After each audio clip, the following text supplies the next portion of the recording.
Muri iyi video ngiye kukugezaho urutonde rw'abajenerali bakomeye bavuga rikijyana muri iki gihugu cy'u Rwanda. Iteka rya Perezida nomero 044/01 ryo kuwa 14 Gashyantare 2020 rishyiraho stati yihariye y'ingabo z'u Rwanda rishyira ipeti rya General Foro General mu cyiciro cy'amapeti y'abofisiyo generali cyangwa se General Officers, rikaruta ayandi yose aba mu ngabo z'u Rwanda. Iri peti riruta ayandi mu ngabo z'u Rwanda, riri hejuru y'irya Lieutenant General, Major General na Brigadier General. Ingingo ya 28 muri iri teka iteganya ko ubusumbane mu mirimo ya gisirikare bushingira ku ipeti. Ibi bishyira ipeti rya generali hejuru y'ayandi yose. Ipeti rya generali cyo kimwe n'andi mapeti yo mu gisirikare cy'u Rwanda kuyahabwa bishingira ku bushobozi bwo gukora inshingano zisumbuye hashingiye kuri raporo y'isuzuma bushobozi, imyanya ihari ndetse no gutsinda ikizamini gituma azamurwa mu ntera igihe bibaye ngombwa. Umusirikare ashobora guhabwa ipeti rya generali mu gihe cy'imyaka 3 avuye kuri Lieutenant General. Gusa hatitaye ku biteganywa n'iyi ngingo, Perezida wa Repubulika akanaba n'umugaba w'ikirenga wa RDF Rwanda Defense Forces abashobora kuzamura ku ipeti ryisumbuye ofisiye uwo ari we wese igihe icyo ari cyo cyose, cyangwa akamuzamura ku ipeti ryisumbuye rikurikiraho igihe agiye mu kiruhuko cy'izabukuru. Magingo aya mu gisirikare cy'u Rwanda RDF Rwanda Defense Force harabarurwa abasirikare 5 bafite ipeti rya generali cyangwa se full general, barimo 4 bakirimo n'umwe wagiye mu kiruhuko cy'izabukuru.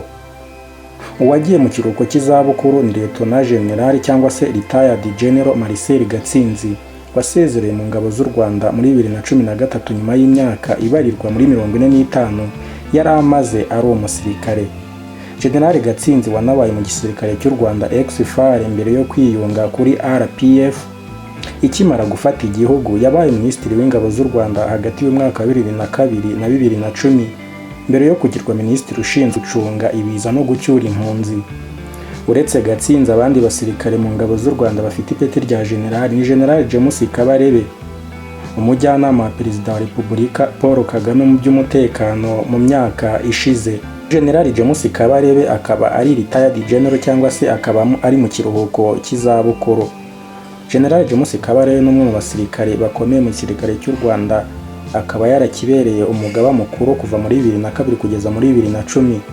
Umwaka yagizwemo Minisitiri w'Ingabo z'u Rwanda. Muri 2018 nibwo General James Kabarebe yagizwe umujyanama wa Perezida Kagame mu by'umutekano.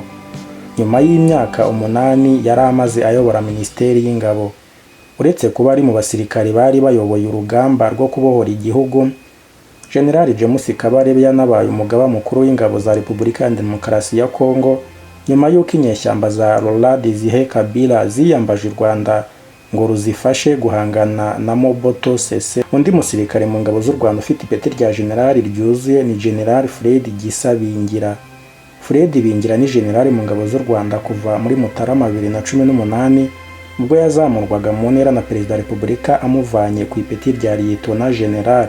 General Bingira kuri ubu ni umugaba mukuru w'inkeragutabara, gusa akaba yaragiye ahabwa izindi nshingano zitandukanye mu gisirikare cy'u Rwanda kuva mu 1997. Reka tujye ku wundi mu generali ari we General Patrick Nyamvumba. General Patrick Nyamvumba n'undi musirikare muri bake bafite ipeti rya generali mu ngabo z'u Rwanda. Patrick Nyamvumba ni generali kuva muri Kamena 2013 ubwo yazamurwaga mu ntera na Perezida wa Repubulika y'u Rwanda, akanahita amugira umugaba mukuru w'ingabo z'u Rwanda, asimbuye kuri izo nshingano Lieutenant General Charles Kayonga. Mu zindi nshingano, Nyamvumba yabaye umuyobozi w'ishuri rya gisirikare ry'u Rwanda i Nyakinama mu karere ka Musanze, perezida w'urukiko rukuru rwa gisirikare 2007-2019, umuyobozi ushinzwe ibikoresho by'ingabo z'u Rwanda ndetse n'umuyobozi ushinzwe ibikorwa, gahunda n'amahugurwa by'ingabo z'u Rwanda. Nyamvumba kandi yanabaye umuvugizi w'ingabo z'u Rwanda wa Afurika yunze ubumwe. Nyamvumba kandi yanabaye umuvugizi w'ingabo z'umuryango wa Afurika yunze ubumwe zari mu butumwa bwo kubungabunga amahoro i Darfur. Ibirenze ibyo akaba yaranabaye Minisitiri w'Umutekano, ari nazo nshingano aheruka guhabwa. Undi generali ni Jean Bosco Kazura. General Jean Bosco Kazura niwe musirikare wa gatanu mu ngabo z'u Rwanda ufite ipeti rya general.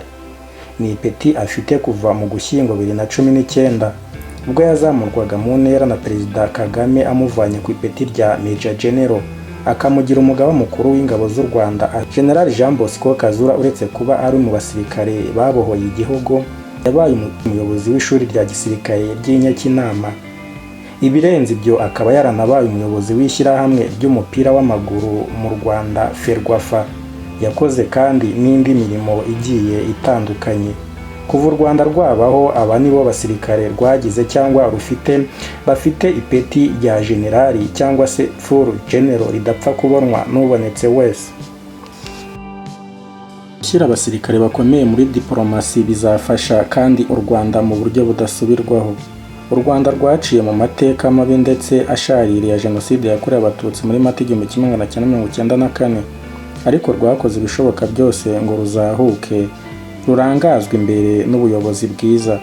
Rukora ibishoboka byose mu kurinda ubusugire bwarwo, rwiteza imbere mu burezi, ubuvuzi, ubutabera, imiyoborere myiza, inganda n'ibikorwa by'amajyambere.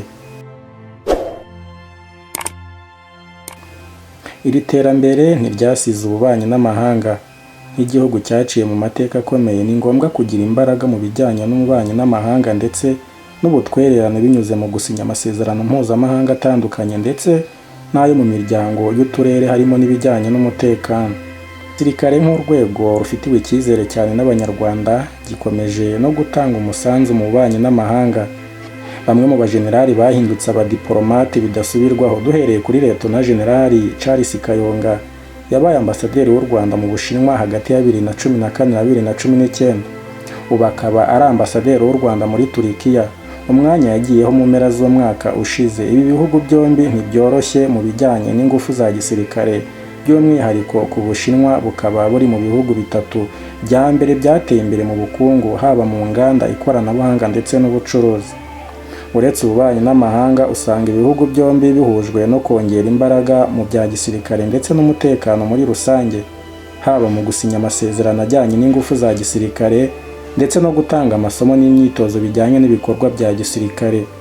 Ikindi kandi u Rwanda ni kimwe mu bihugu bisobanukiwe icyo umutekano maze, bivuze ko inzira yo gutera imbere mu bikorwa bitandukanye bigize ubuzima bw'igihugu itashoboka nta mutekano. Niyo mpamvu mu ngeri zose zo gutsura umubano n'amahanga hataburamo umutekano. Lieutenant General James Kabarebe yahawe inshingano muri Minisiteri y'Ububanyi n'Amahanga n'Ubutwererane. Akaba ari umunyamabanga wa leta muri Minisiteri ushinzwe ibikorwa bya Afurika y'Iburasirazuba EAC, East African Community.